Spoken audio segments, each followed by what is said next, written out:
Olá, está no ar o Salto para o Futuro, um programa da TV Escola, canal da Secretaria de Educação à Distância do Ministério da Educação. Como a pesquisa escolar contribui para o processo de aprendizagem? Como o professor pode ensinar os alunos a buscar informações e a desenvolver uma autonomia investigativa no processo de construção do conhecimento? Assunto que vamos debater no Salto para o Futuro de hoje. São nossas convidadas, a pesquisadora e professora da Escola de Comunicações e Artes da Universidade de São Paulo, Ivete Pieruttini, a professora da Universidade do Estado da Bahia, Verbena Maria Rocha Cordeiro, e a professora do Instituto de Aplicação da Universidade do Estado do Rio de Janeiro, Nalu Rosa. Blogs, eles podem mostrar histórias pessoais, poemas inéditos ou já publicados, ou mesmo comentários sobre assuntos inusitados. Os blogs são hoje instrumentos de democratização da informação. Neles, qualquer pessoa pode publicar, ou melhor, blogar, o seu próprio texto. Vamos conferir na reportagem que temas os alunos de uma escola, no Rio Grande do Sul, escolheram para fazer parte dos blogs que eles construíram. Essa reportagem foi exibida na série Novas Formas de Aprender, Comunidade de Aprendizagem, em 2005. Na cidade de Nova Bassano, a 200 quilômetros de Porto Alegre, o Colégio Estadual Padre Colpachini promove atividades no laboratório de informática que incluem a construção de blogs. O blog é uma página interativa que de muito fácil publicação.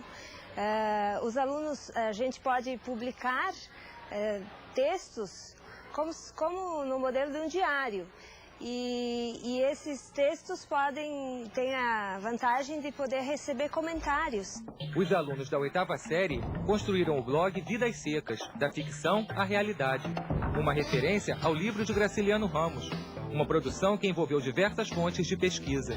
No blog Vidas Secas, eu quis estudar a realidade partindo de obras literárias, com o intuito de estimular a leitura e a produção escrita. Qual é a relação que tem entre a literatura e a realidade que a gente viveu nesse ano?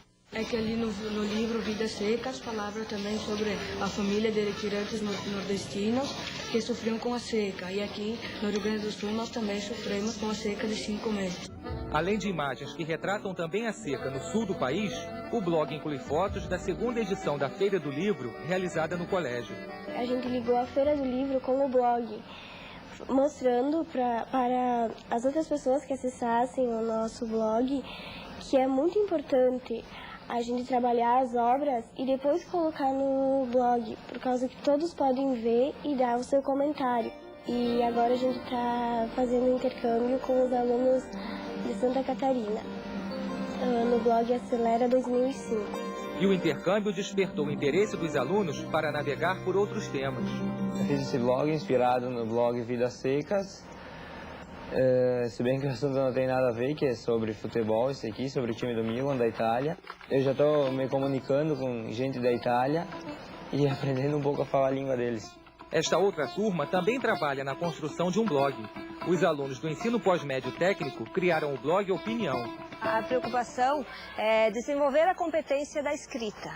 Só que a gente sabe que a escrita ela é uma consequência da leitura.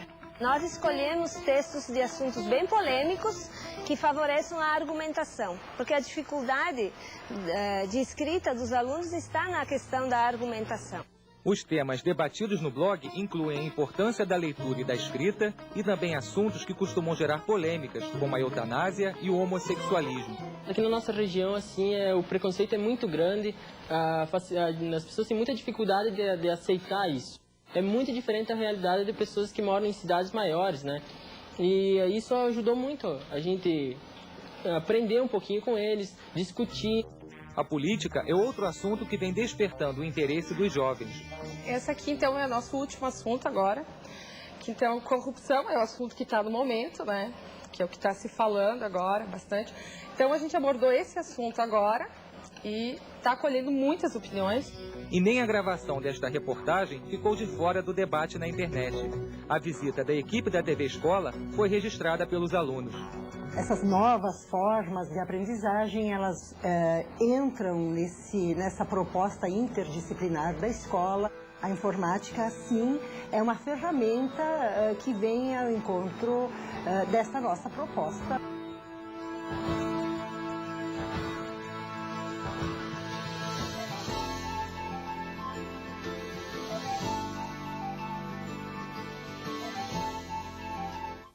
Bom, quero agradecer primeiro a presença de vocês no Salto para o Futuro de hoje.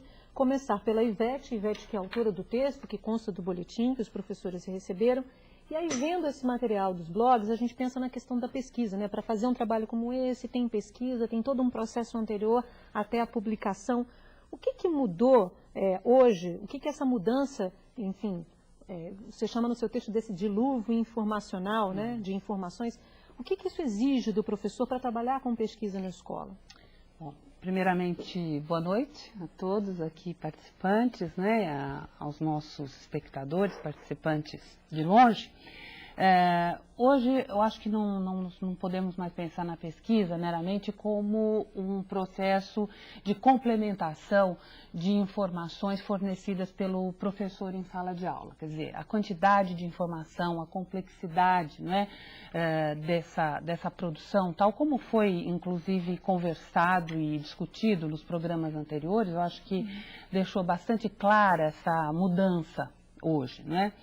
E a pesquisa, nesse sentido, passa a ser uma categoria, né, um processo essencial à construção do conhecimento, né, pelas crianças e pelos jovens. Uma vez que é fundamental o desenvolvimento de uma autonomia face a esse universo, né, esse dilúvio informacional que nos acomete. Então, é fundamental que a pesquisa seja, ao mesmo tempo, compreendida não somente como um processo de relação com, enfim, com as informações, mas que ela também possibilite ao aluno, à pessoa, enfim, seja ele em que idade estiver, não é? Que ele consiga acessar e se apropriar do que nós chamamos de dispositivos nos quais as informações específicas são veiculadas. Hoje, a informação é um conteúdo que precisa ser ensinado. Quer dizer, não apenas os conteúdos, tais como os conteúdos de geografia, de história, de química, não é? Mas a informação enquanto tal. O menino precisa aprender a lidar com os livros, com os softwares, com as informações veiculadas em revistas, em jornais, não é? Com as fontes, internet, como vimos com a internet, exatamente, sobretudo, não é? Que hoje as tecnologias de informação são uma realidade muito boa, não é? Porém, é necessário que se saiba lidar com ela e que os resultados venham a favor deste projeto de construção de conhecimento pelas novas gerações, né? Me parece que essa é a questão fundamental. Nossa segunda convidada é a Verbena Rocha. Verbena, a partir disso que ouvimos já da professora Ivete, do que vimos no vídeo sobre os blogs, o que o professor precisa considerar por parte dos alunos, desses alunos que chegam, para poder desenvolver esse trabalho de pesquisa dentro dessa nova perspectiva? Também boa noite a todos que nos assistem e mais uma vez obrigada por estar participando desse programa, é a terceira vez que aqui estou. E eu gostaria de pontuar uma questão que para mim é essencial. Eu acho que o que Ivete fala, né, tem como categoria, assim, primeira, um carro-chefe, é a capacidade de pensar, de interrogar-se e interrogar. E eu acho que a escola esquece que a criança é, por vocação, pesquisador. Ele tem uma curiosidade nata. Então, eu tenho um filho de uma amiga minha que ele vendo um belo pôr do sol na Bahia e ele pergunta para ela assim, por que o sol está queimando o céu? Um outro diz assim, por que o sabonete é colorido e a espuma é branca? Então, é uma pergunta que angustia a criança, mas angustia também o adulto. Porque o adulto fica sem saber responder, né, aquela pergunta e aí dá uma resposta provisória e não estimula aquela criança a ir em busca de uma resposta, né, mais elaborada dentro dos limites da idade dele. Então, Pedro Demo, ele já dizia assim, que a criança é por vocação um pesquisador. Eu acho que a escola, ela obtura essa capacidade, né, quando ela já vem com um texto com perguntas prontas, perguntas únicas, que não dá a oportunidade da criança, vamos dizer assim, preencher aqueles vazios, que são os vazios textuais próprios de um texto, por exemplo, literário, polissêmico, e tem assim, complete, pontinhos, preenche as lacunas, pontinhos, mas não são as lacunas e os vazios e os silêncios produtivos inerentes à produção de sentido de um texto. Então, há um descompasso e um mal-estar, eu diria assim, de algo, de uma categoria que é a curiosidade, que é tão natural na criança, e a escola, né, vem e obtura. Quer dizer, as questões se abrem a outras questões, são fendas que não podem ser obturadas. Muitas vezes ela não está... Somos seres desdobráveis sempre. E as perguntas também se desdobram infinitamente em perguntas. Muitas vezes, o que você diz, a escola não está preparada para ouvir esse tipo de indagação. Ela não espera nem isso da criança, ela espera uma outra pergunta que se encaixe dentro daquele modelo. Sim, porque são perguntas que estão, vamos dizer assim, circunscritas a um programa, a um currículo, né, a um livro didático. Tudo que sai fora desse script assusta o professor, e aí ele barra e ele obtura essa capacidade, essa coisa tão fascinante que é a curiosidade infantil. Essa criatividade de pensar as questões também, né? Exato. Nalu Rosa, nossa terceira convidada, muito obrigada pela sua presença. Nalu, a gente vê, óbvio, a gente sabe, ao longo de várias séries aqui no Salto para o Futuro, já discutimos essa questão da importância de um trabalho de pesquisa ter registro e ter produto final. Ontem falávamos no programa de ontem sobre o projeto, da importância desse projeto ter ali uma culminância, ter ali um desenvolvimento de um produto final. Queria que você tocasse nessas questões relacionadas à pesquisa, intimamente relacionadas ao processo de pesquisa. Né? Olá a todos. Eu acho que nesse processo é fundamental que a gente pense em todas as etapas que envolvem esse trabalho pedagógico, né? Porque a gente viu ali um blog, mas a gente vê que por trás da atitude daqueles alunos deve ter um professor que está orientando e que está ajudando nesse processo, né? Então, acho que uma coisa fundamental é que a gente pense que ninguém escreve sem ter um motivo, né? Você pesquisar com que razão, com que objetivo, qual é a questão que você tem. Então, isso é fundamental. E pesquisar para quê? Né? O que eu faço com essas informações? Eu pesquiso para dar para o professor ler e ele me atribuir uma nota? É esse o objetivo? Né? O meu objetivo é maior, é pesquisar para descobrir, para atender uma curiosidade, como foi falado aqui. Né? Quando a gente tem boas questões, boas situações a resolver, né? E consegue estimular, né, a curiosidade do aluno, né, e trazer, né, para dentro do trabalho essa curiosidade que é nata nele, a gente consegue pensar em etapas em que as crianças se envolvem bastante. Né? A gente viu isso no exemplo do VT, né? E a gente tem inúmeros exemplos nesse sentido. Né? Eu mesma desenvolvi um projeto com crianças de primeira série, né, a partir de uma notícia que uma criança levou que havia uma matança de baleias. E a partir daí as crianças, mas por que não pode acontecer, coitadinha da baleia? E aí eles decidiram fazer uma campanha em defesa das baleias. Só que nós pensamos o quê? Para defender baleia, você vai dizer o quê? Você tem que ter o quê? Tem que divulgar. Para divulgar a gente tem que ter um material. Para ter um material, o material tem que ter informação. Para ter informação, a gente precisa buscar as informações. Então, que informações a gente quer buscar? Né? Onde? Né? Com que função? Então, está estabelecendo essas metas, né? Esse processo, esses procedimentos, né? Estabelecendo um roteiro de pesquisa. Coletivamente, numa turma de alunos, eu acho que é o primeiro passo para você ter bons resultados. A gente tem uma participação ao vivo do José Roberto de São Paulo. Oi, José Roberto. Boa noite. Qual a preocupação dos educadores na humanização estudantil, uma vez que toda essa tecnologia pode criar alunos de vivência e sentimento virtual e egocêntrico? Teatro e música não seria uma opção humanizadora? Por que não sistematizar essa dinâmica? Boa noite, obrigado. Muito obrigada, José Roberto, pela sua participação. José Roberto fala na questão da chegada dessas novas tecnologias, né? Como é que essas novas tecnologias impactaram nesse processo de pesquisa escolar também, né, Ivete?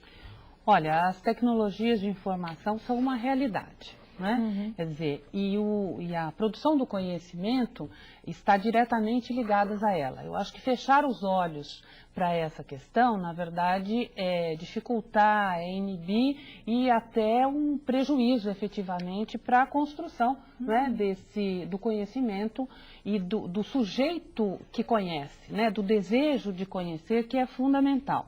Evidentemente, há outras formas de humanizar, mas a informação tomada a partir de um projeto que seja pessoal, realmente ligado a alguma questão que é inerente ao sujeito, de desejo dele, de conhecer, de compreender o mundo, de significar a realidade, de diálogo com o seu, digamos, o seu espaço, com a sua, enfim, com a sua realidade local e com o mundo de uma forma geral, é uma forma também, me parece, de humanizar. Ou seja, conhecer é humanizar, não é? A Tânia Colodete, a Simone e a Patrícia, elas são aqui de Duque de Caxias. Tânia Colodete, Simone da Silva e Patrícia da Conceição, muito obrigada. Vocês participaram ao longo de toda a semana. Elas disseram o seguinte: parabenizamos pela excelente qualidade da série. Nos 55 minutos de programa, diariamente, o tempo passou muito rápido. É sinal de que valeu a pena. Obrigada, Simone. Obrigada, Tânia. Obrigada, Patrícia. Elas perguntam o seguinte: em reunião com o grupo de cursistas, percebemos que nessa busca do conhecimento, professora Verbena, precisamos de metodologias para revitalizar a pesquisa que queremos para o nosso aluno. E aí elas perguntam como conseguir essa prática de conhecimento para torná-la viva e estimulante, visto que vivemos permanentemente nesse dilúvio de informações, como tocou a professora Ivete no texto dela, invadindo a vida social e educacional do aluno e também dos professores. Bem, inicialmente assim nós não teríamos uma receita, né? Porque depende de muitas situações, né? De aprendizagem e quais seriam as questões, as hipóteses, né? Os procedimentos pedagógicos para responder a determinadas perguntas. Na literatura, por exemplo, nós podemos perguntar, a partir dos textos literários, por questões existenciais, tipo quem somos, que queremos, que vamos, para onde vamos, o que não somos, o que não queremos. E eu acho que tem um caminho que é muito interessante, que se chama, que é uma pesquisa que está muito, agora, não diria em moda, né, mas é uma tendência que está no Brasil, veio da França, passou por Portugal, agora está no Brasil, que são as histórias de leitura. Eu acho que no momento que o professor se debruça para uma escuta sensível do aluno, a sua história de leitura, as suas marcas sociais, o seu lugar social, de onde ele vem, por que ele lê de diferentes formas, o mesmo texto pode ser lido de diferentes formas, isso são caminhos para se organizar possíveis práticas de pesquisa a partir daí, né, dessa proximidade com esse aluno que é o seu parceiro dessa grande aventura de conhecer. No próximo vídeo que vamos apresentar, você verá que, dentro de cada homem, um pouco de ação está. É assim, lembrando o cordel, as façanhas de João Mole, de um dos mais famosos cordelistas brasileiros, Antônio Gonçalves da Silva, o Patativa do Assaré, que vamos conhecer o projeto de uma escola no Recife. O vídeo foi exibido originalmente em 2003, na série Pedagogia de Projetos e Integração de Mídias. Minha gente, agora vamos começar a lhe contar como cada aluno da salinha do barulho que nós vamos apresentar. Essa salinha do barulho, na verdade, é a turma da 3ª série da escola Monsenhor Francisco Salles, em Recife. A professora está lendo O Homem que Casou com uma Jumenta, uma obra da literatura de cordel pernambucana. Jesus, Pai poderoso, minha poesia aumenta, enquanto eu escrevo um caos que todo mundo comenta, um homem deixou a mulher para casar com uma jumenta. Alguns alunos, eles têm um conhecimento do cordel, outros não. Então eu achei importante, assim, buscar, resgatar um pouco dessa coisa da nossa cultura, né, pernambucana especialmente. Cordel é um livro que tem muitas rimas, usado nas feiras, amarram ele no cordão e botam um pegador. É um livro muito interessante, mas conta muitas mentiras. Em seguida, os alunos passam para a prosa o que eles escutaram em versos. E a recriação do texto em diferentes linguagens continua. Depois, nós vamos ver uma outra forma deles colocarem esse texto, trabalhar esse texto em forma de quadrinhos. Então, eles foram contar, então já foi um outro tipo de linguagem que eles utilizaram, né, que tinha que resumir a história de forma que se compreendesse do começo ao fim. A história também ganha uma versão encenada. O homem, sua mulher, a jumenta e outros personagens divertem os alunos da escola. Vivia um lugar distante e um casal muito bonito até que tudo aconteceu. Ele viu uma jumenta, aí ficou apaixonado, aí comprou ela, aí levou ela para uma estribaria e quando chegou lá, a mulher dele ficou desconfiada porque ele não parava em casa. A professora utiliza o cinema como parte do projeto. Assistindo ao filme O Alto da Compadecida, os alunos observam os diálogos em forma de cordel, os diversos tipos populares e os cangaceiros, tema de outras obras que eles conheceram. Dei muitas risadas com ele, vamos dizer assim. No final, os alunos escrevem seus cordéis e fazem desenhos para ilustrar a história. A reunião das estrofes de cada aluno forma o cordel A Turma do Barulho, uma referência aos próprios alunos.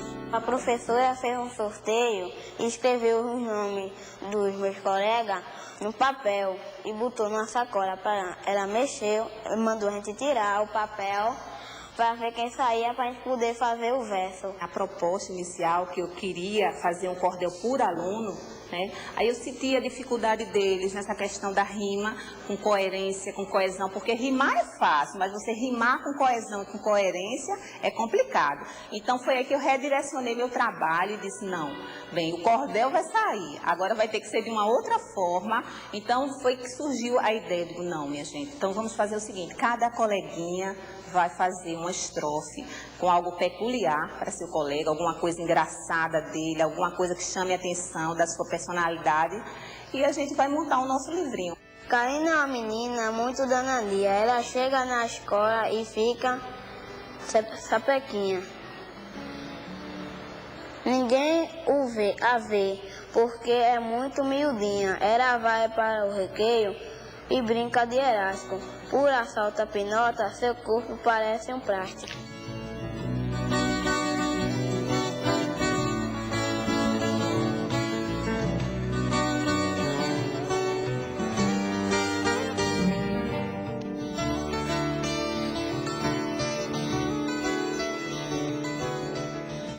Lu, esse projeto foi bem legal porque você já falava dessas questões no início do programa, né? A gente pôde ver, a partir da literatura de cordel, eles fizeram pesquisa, viram vídeos, fizeram registro e teve lá o produto final, que é publicar os seus, né, o que eles escreveram, né? Isso mostra bacana o que você já estava comentando no bloco anterior, né? Eu acho que esse vídeo ele traz mais uma coisa fundamental no processo, que é a avaliação da professora.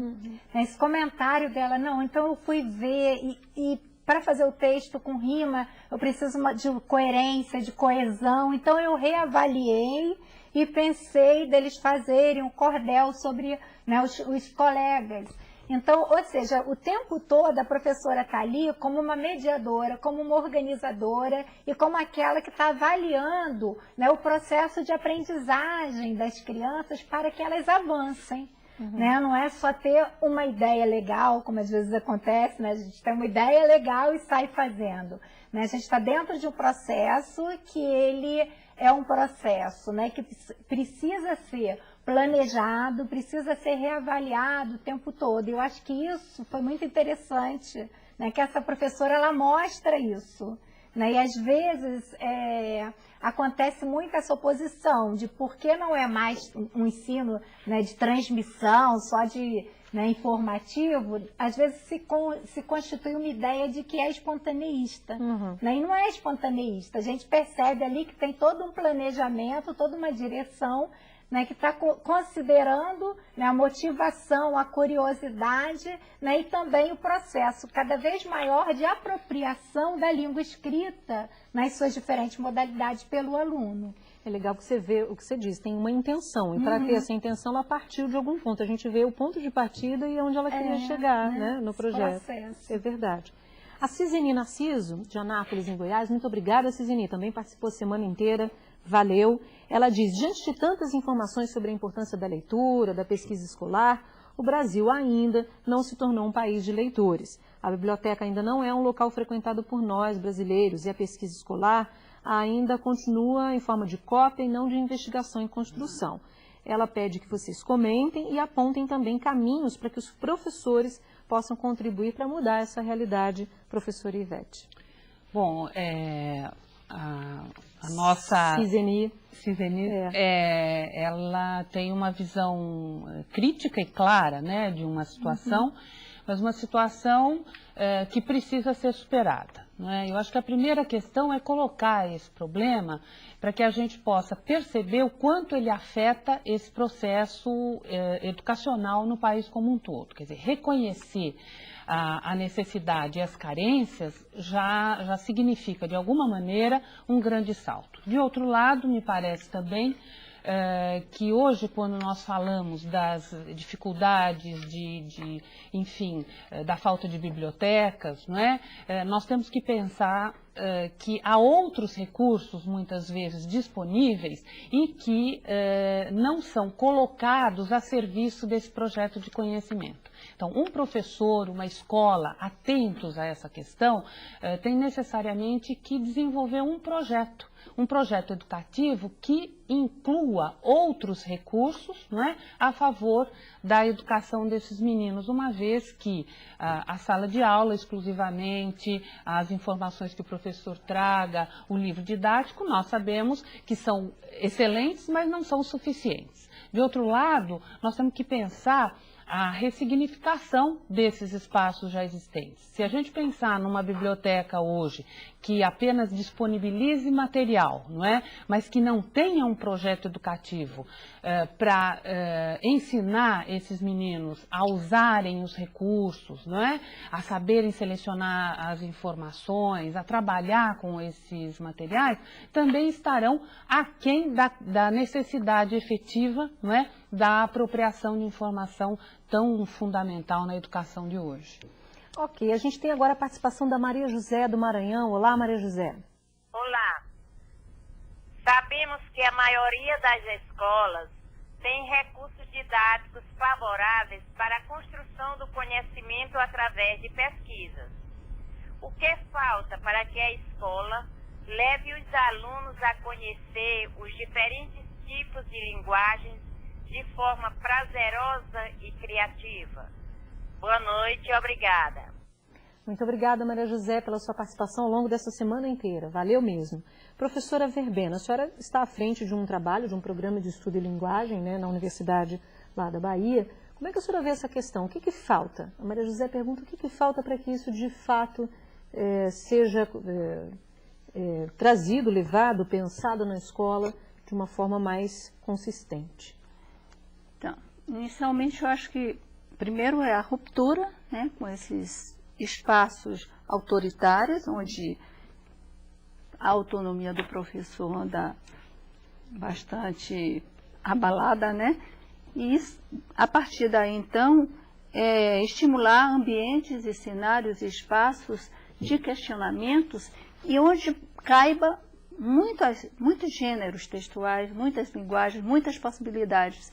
Então, há gosto para tudo, né?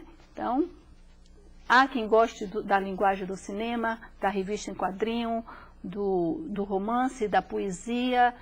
Então, eu trabalho na universidade e se eu não ofereço esse repertório para os meus alunos, né, de uma possibilidade de gêneros textuais, e via impresso, via web, né, não importa os suportes, para que eles transitem e o gosto, a partir daí, vai se definindo a partir da singularidade da história de vida, de leitura de cada um. Então, não é algo que o gosto não é algo que se de repente ele cai, né, e o professor disse, vamos formar o gosto do leitor. Esse gosto também ele é historicamente formado, o aluno já traz, ou o leitor já traz um conhecimento sobre algumas formas de linguagem, cabe à escola abrir um cenário, abrir todas as possibilidades para que ele possa optar. É como um cardápio, você chega no restaurante e você tem várias coisas e você escolhe isso ou aquilo, prova alguma coisa, não gosto, da próxima vez gosta mais um pouquinho, né? E aí se a gente não provar, não testar, não ter a audácia de arriscar, ficaremos sempre numa linguagem só. Agora, você falava no bloco anterior da importância do professor talvez repensar a sua história de vida, a sua formação, como é que foi o seu processo de formação. Tivemos aqui, eu comentei ontem, cito hoje novamente, a série Histórias de Vida e Formação de Professores, em que você esteve nessa série, né? E vocês falavam da importância desse registro também, para que o professor talvez efetivamente se torne um professor pesquisador, ele investigar talvez a sua própria formação, né? Quem sabe, né? Uhum. Como é que isso impacta nesse processo de depois trabalhar a pesquisa escolar, trabalhar a sua formação como leitor e depois pensar a formação do aluno? E o que isso muda no pensar do professor? Sim.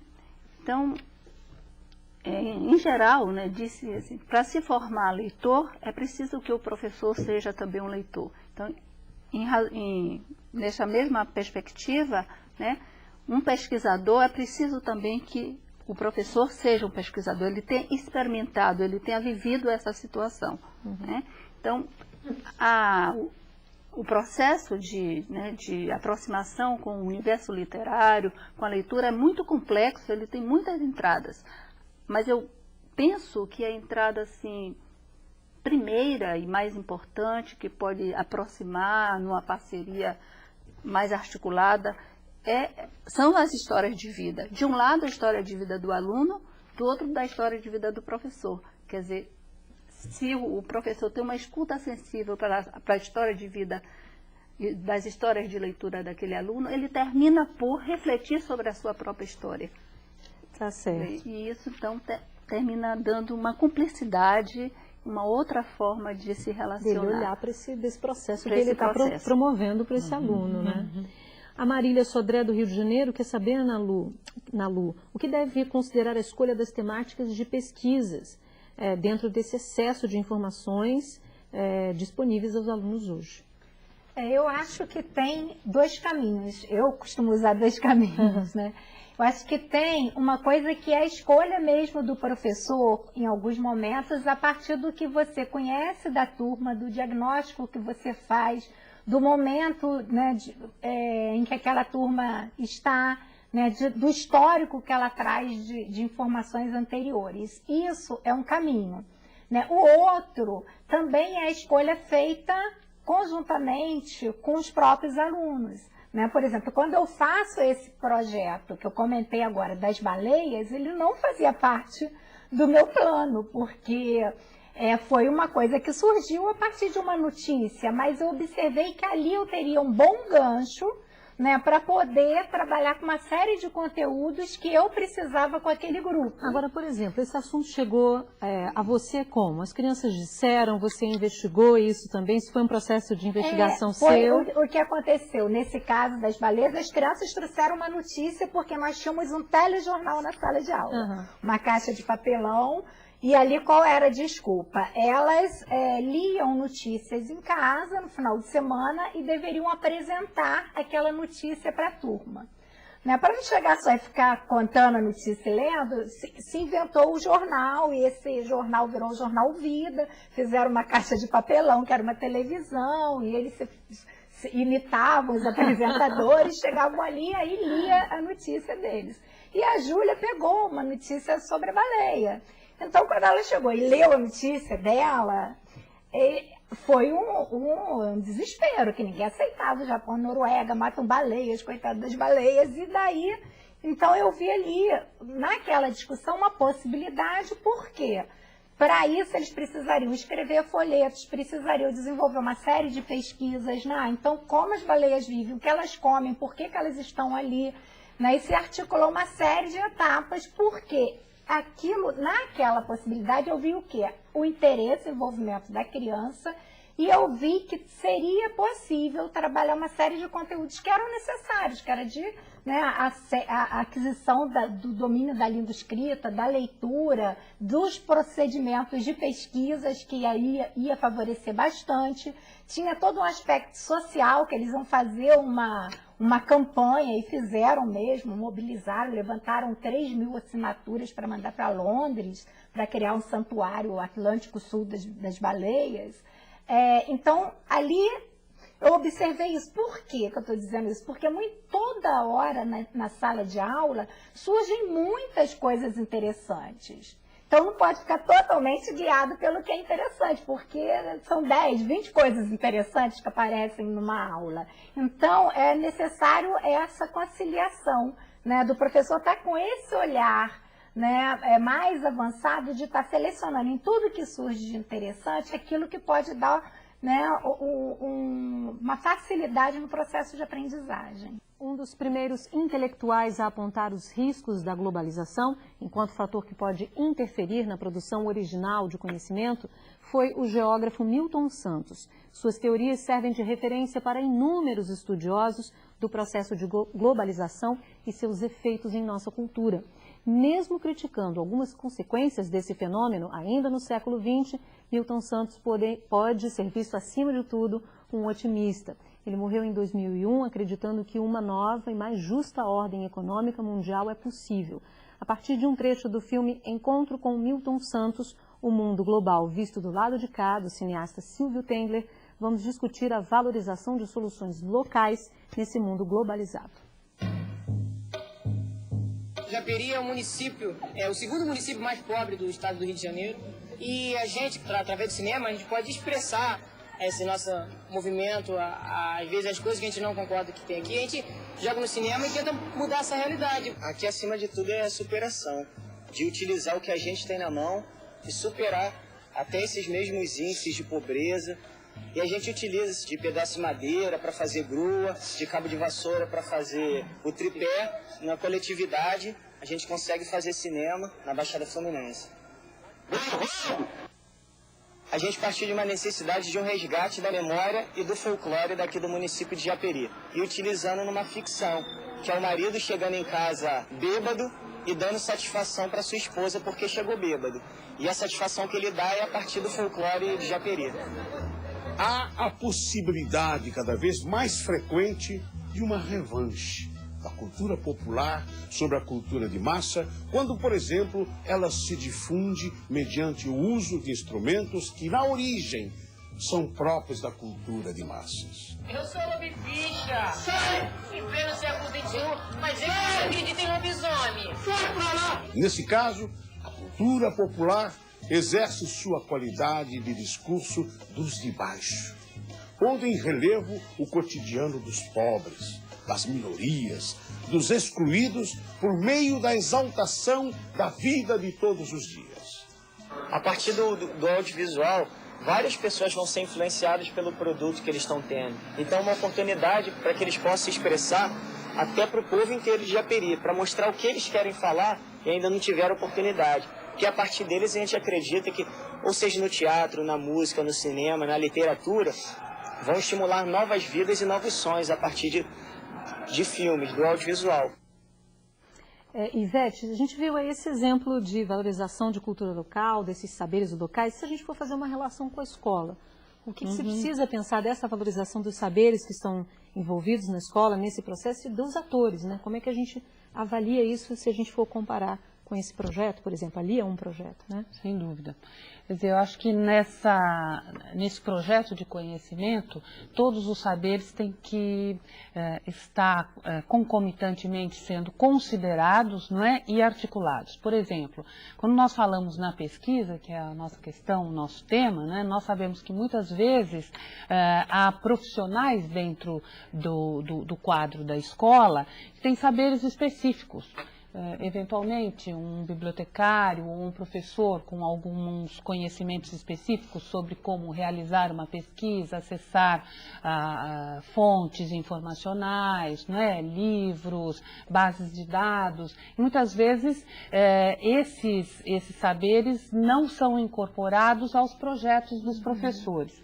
Então, eu tenho, assim, claro que num projeto como esse, não é, os esforços de todos, enfim, de todos os atores dentro da escola, do grupo, da família, não é, precisam ser envolvidos, não é, e dentro, evidentemente, das suas especificidades e da possibilidade de articulação do seu melhor. Acho que sem essa visão mais abrangente, eu acho que existe muita perda nesse processo, né? Então, acho fundamental que saberes específicos locais se articulem a outros saberes, né, sem que se estabeleçam escalas de valores ou de prioridades, né, mas o uso desses saberes nos momentos mais adequados e apropriados. Se a gente for tomar o vídeo como exemplo ali, além dos saberes locais daquela comunidade que vão ser apresentados no próprio vídeo, tem os saberes de todos aqueles atores envolvidos. Tem o que sabe fazer a câmera, manusear a câmera, tem outro que sabe atuar, tem outro que vai fazer um roteiro. Tem várias questões envolvidas ali. Vários conhecimentos que concorrem, não é, para a expressão do grupo, que é a questão fundamental. Quer dizer, no momento que esses conhecimentos, esses saberes constituam, não é, um recurso para a apresentação das ideias, para a expressão das pessoas, eu acho que o objetivo do conhecimento se conclui no momento que ele vira cultura, né? Ele se articula com o geral. Como a escola e os professores podem incentivar a autonomia nos alunos nos processos de pesquisa? Helena Meirelles, do Rio Grande do Norte, pergunta, Verbena, a questão da autonomia, como isso pode ser discutido dentro desse processo de pesquisa? Bem, a autonomia, né, como uma categoria também imprescindível, né, essa atitude investigativa, ela é construída também coletivamente. Eu acho que eu pego um pouco o que Ivete estava falando, esses diferentes atores, eles nos seus diferentes lugares de conhecimento, eles têm que ter uma certa autonomia para que eles possam dialogar, porque senão terá sempre um querendo, com um suposto saber, querendo saber mais que o outro e, na verdade, a autonomia num espaço de competitividade, né? No caso do aluno, sempre o professor teria um suposto saber, do qual ele estaria submetido, o bibliotecário saberia, né, vamos dizer, um fragmento de um conhecimento. Então, isso vai se espedaçando, né, vamos dizer assim, em territórios, né? Eu sou dona desse território, você é desse, daqui. Eu acho que essa autonomia, ela tem que ser somada, né?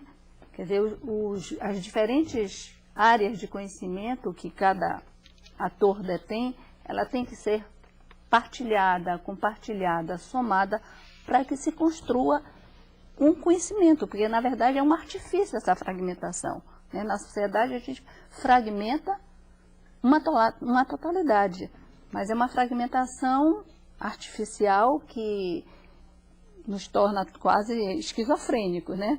Porque você não pode estar compreendendo um todo olhando só uma nesga. Então, se o professor, se o aluno, se esses outros mediadores, né, não se integram para compreender esse objeto de estudo como algo que tem muitos caminhos, muitas respostas, muitas possibilidades de entrada, né, para compreendê-lo na sua totalidade, essa autonomia nunca vai chegar, porque fica difícil, né? Tá certo. Chapecó, agora que eu entendi, que Chapecó, Fábio Suave, ele é cursista do SESC, muito obrigada, Fábio, pela sua participação. Ele pergunta, Nalu, quando se fala que as distinções entre o certo e o errado, o verdadeiro e o falso são, doravante, estabelecidos pelo fluxo cotidiano de interações e que tais conceitos não são mais herdados por transmissão de valores e passados de geração para geração, não se corre o risco de se perder a constituição histórica do sujeito? Ele questiona aí a questão de não ser mais transmissível e, na verdade, não herdamos mais, né? Porque essa pergunta dele, na verdade, é muito abrangente, né? Se você olhar aí, tem um aspecto, se você está falando do aspecto, né, das metodologias de ensino, né, você está tratando de uma questão, você está falando, né, da questão da vida mais ampla, né, a gente tem outras questões aí. Né? Então, na verdade, o que ocorre? O conhecimento ele vai avançando. Né? E a gente vai fazendo novas descobertas, vai encontrando novos caminhos didáticos, novos processos, né, que favorecem uma visão crítica, né, uma visão crítica do aluno, né, e que está muito relacionada a essa capacidade de autonomia, né, de fazer escolhas, né, de emitir opiniões, de estabelecer argumentações. Né? Se também ele está se tratando mais no campo, né, filosófico de vida, né, aí a gente tem uma questão séria hoje, né, que é a gente, até que ponto, né, se respeita os processos internos das famílias, né, dentro desse mundo global, né? Como é que se dá essas relações do que é permissível ou não, do que é certo, do que é errado. Né? Então, a gente tem que ter clareza, né, e diferenciar essas coisas para não A gente não deixou de herdar coisas das nossas gerações. A gente hoje, eu acho que a gente faz complementações, né? Elas se conversam, elas dialogam. Nada é completamente novo, né? Você tem um processo que ele é um processo evolutivo, né? Bem, nós precisamos encerrar essa edição, a última do Salto para o Futuro dessa série, mas antes vamos ouvir as considerações finais de vocês. Gostaria de começar pela Verbena. O que você quer destacar, Verbena, desse encontro que tivemos hoje? Dá vontade de ficar mais um pouquinho, né, para conversar mais. Mas eu acho que eu vou trazer uma palavra de esperança, né? Maurice Barré, que é um poeta, ele disse que a vida é insuportável para quem não tem sempre à mão o entusiasmo. Eu acho que nós, professores, vocês que nos ouvem aí, nossos alunos, a comunidade que eu trabalho, eu sempre tenho esse entusiasmo e eu acho que sem isso a gente não segue adiante. Nós temos uma tarefa, né, enquanto profissional, que é árdua, difícil, né, enquanto esse país se esgaça na corrupção, na pobreza, na violência, estamos aqui nós inteiros, sempre, todo dia, acreditando no mundo melhor. Obrigada, professora Verbena. Na Luz, suas considerações finais. Uma vez eu ouvi a Emília Ferreira falar, né, de que a gente deve estar alfabetizado para a vida cidadã, né, que isso seria o grande motivo. Isso não seria só no mundo dos livros, mas também no mundo das novas tecnologias. E eu acho que isso também vale para o processo de pesquisa, né? Da gente estar pesquisando para estar construindo, né, essa vida cidadã. Né? A gente ter claro de que os processos, né, educativos, eles devem ter uma intenção, né, e que se deve se pensar para onde que a gente quer ir. Enquanto sociedade, enquanto educadores, para onde a gente quer caminhar. Acho que essa é a grande questão que vai para além dos procedimentos, né, que a gente possa desenvolver. Não adianta achar que a gente não vai ter esse dilúvio informacional, né? A gente já vive com ele, é inevitável, né? É conseguir encontrar os caminhos de onde você quer chegar, né? Para onde você está indo. Tá bom, Nalu, muito obrigada pela sua participação. Ivete, suas considerações finais. Bom, eu acho que nós discutimos bastante a questão hoje da autonomia e eu gostaria de enfatizar o foco nosso, né, da autonomia dentro do caminhar nesse universo da informação. Não é? E a importância, destacar a importância, não é, do desenvolvimento e da preocupação com aprendizagens específicas, porque a informação é uma categoria complexa, não é simples, não é fácil, não é? E deve ser assumido por toda a área da educação e da informação como uma questão nova que precisa ser enfrentada com outras armas, com outros recursos que até hoje talvez não tenham sido suficientemente suficientemente considerados.